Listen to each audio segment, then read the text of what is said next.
Trump प्रशासन की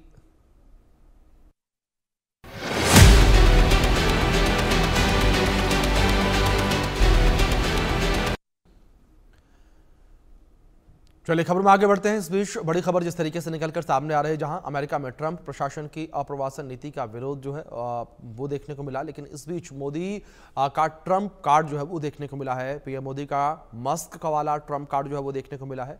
ये जानकारी आप तक पहुंचा दें, जहां मस्क के स्टारलिंक को भारत में मंजूरी मिल गई है। इसको लेकर अगर आप तक जानकारी पहुंचाएं तो भारत में इसको लेकर मंजूरी अब मिल गई है और भारत में स्टारलिंक जो है वो जल्द ही काम करता हुआ नजर आएगा। और स्टारलिंक नेटवर्क को जो है वो भारत में मंजूरी दे दी गई है, यानी कि एलन मस्क जो है वो भारत में काम कर सकते हैं और स्टारलिंक को और आगे जो है वो बढ़ाया जा सकता है। ये जानकारी आप तक पहुंचा दें। इन दिनों आप स्टारलिंक शब्द खूब सुन रहे होंगे। क्या है और क्या ये आपके इंटरनेट की स्पीड बढ़ा देगा? क्या स्टारलिंक ऐसा जादू कर देगा जिससे लिफ्ट, ट्रेन, दूर गांवों और पहाड़ों में आपके मोबाइल का नेटवर्क अब नहीं जाएगा? दरअसल एलन मस्क की कंपनी स्टारलिंक को भारत सरकार से भारत में काम करने की मंजूरी मिल गई है। ये एक सैटेलाइट बेस्ड इंटरनेट सर्विस है, यानी कि अब स्टारलिंक भारत में हाई स्पीड वाला इंटरनेट सैटेलाइट के जरिए देने की तैयारी कर सकता है। लेकिन कई सवाल यहां पर यह है कि क्या ट्रंप और मस्क तनाव के बीच मस्क की स्टारलिंक को भारत में ग्रीन सिग्नल मिल गया है, या फिर भारत सरकार की डिजिटल इंडिया नीति के तहत लिया गया यह रणनीतिक फैसला है? क्या मोदी का ट्रंप कार्ड मस्क बन गए हैं?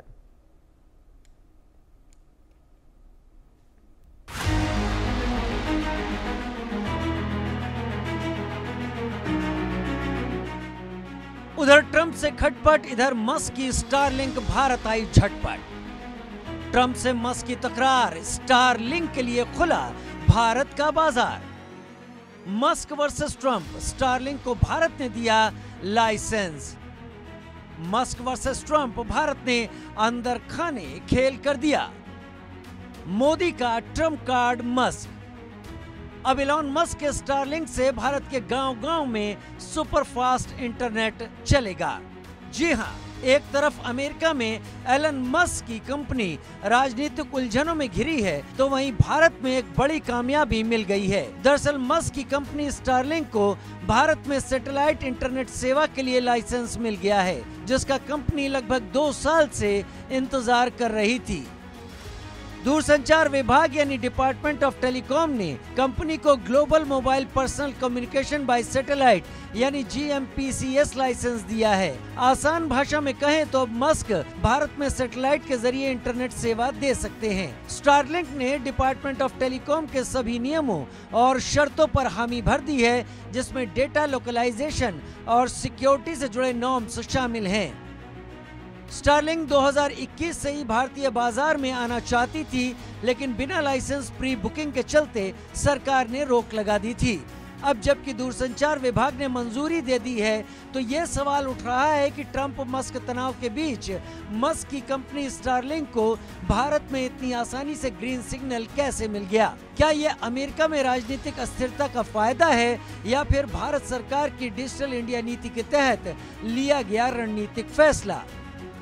वॉशिंगटन पोस्ट की रिपोर्ट में दावा किया गया है कि भारत ने ट्रंप के टैरिफ दबाव से बचने के लिए स्टारलिंक को मंजूरी दी, क्योंकि कई अन्य देशों जैसे बांग्लादेश, वियतनाम ने भी इसी रणनीति का पालन किया है। लेकिन भारत सरकार डिजिटल इंडिया मिशन के तहत ये चाहती है कि देश के हर कोने में इंटरनेट पहुंचे। स्टारलिंक की तकनीक सैटेलाइट के जरिए रिमोट इलाकों में ब्रॉडबैंड पहुंचाने में सक्षम है। ऐसे में मोदी सरकार के लिए ये एक पार्टनरशिप का अवसर बन गया। स्टारलिंक भारत में ऐसा लाइसेंस पाने वाली तीसरी कंपनी बन गई है। इससे पहले यूटेलसेट के OneWeb को लाइसेंस मिल चुका है। रिलायंस जियो की सैटेलाइट इकाई को भी लाइसेंस मिल चुका है। ऐसी रिपोर्ट्स हैं कि भारत सरकार के डिपार्टमेंट ऑफ टेलीकम्युनिकेशन ने एलन मस्क की कंपनी स्टारलिंक को भारत में सैटेलाइट कम्युनिकेशन लाइसेंस प्रोवाइड करा दिया है, और जाहिर है कि इसके बाद स्टारलिंक भारत में सैटेलाइट कम्युनिकेशन जो सर्विसेज हैं वो अब प्रोवाइड करा सकेगी। मस्क और मोदी के रिश्ते खासे अच्छे बताए गए हैं। मोदी कई मंचों पर मस्क से मिल चुके हैं। इलेक्ट्रिक कार कंपनी टेस्ला को लेकर भी भारत सरकार और मस्क के बीच बातचीत जारी है। खबर है कि जल्द टेस्ला को भारत में एंट्री मिल सकती है। ऐसे में सवाल ये कि ट्रंप और मस्क की खटपट के बाद अचानक मस्क की स्टारलिंक को भारत में लाइसेंस दिया गया है या फिर ये मात्र संयोग है। Bureau report, India news. इस बीच बड़ी खबर सामने आ रही है, जहां मेघालय में राजा